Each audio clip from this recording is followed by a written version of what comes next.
He drove on into the scorching desert, not knowing where he was nor caring where he was going, just trying to escape, to get as far away as possible. As he pressed down further on the gas pedal, a sinking feeling entered his chest.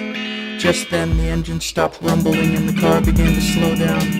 He let the car coast as far as its inertia would take it.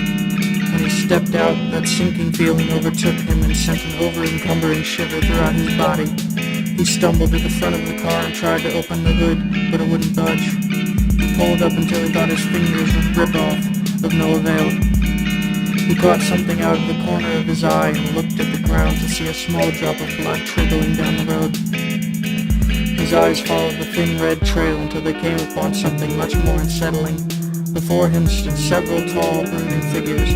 They were like silhouettes, completely featureless, save for the two glowing white lights he assumed were eyes, and the figure closest to him became increasingly bright as a horrifying shriek echoed throughout the landscape. It was unlike any sound he had ever heard.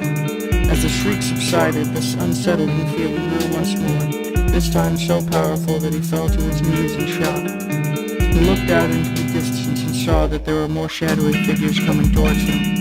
The ones closest to him began walking towards him as well. He tried to stand, but fell. His legs were not working normally. It was as if he had lost all muscle memory and now had to operate each muscle individually.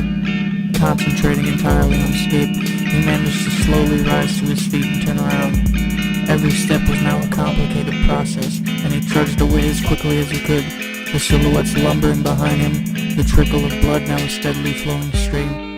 He did not dare to look behind him for fear that the figure's glare would paralyze him completely. After what felt like days of walking, his curiosity and exhaustion had peaked, and he stopped to look around. There was no road, no desert, and no silhouettes. Red covered the entire landscape. It was up to his knees.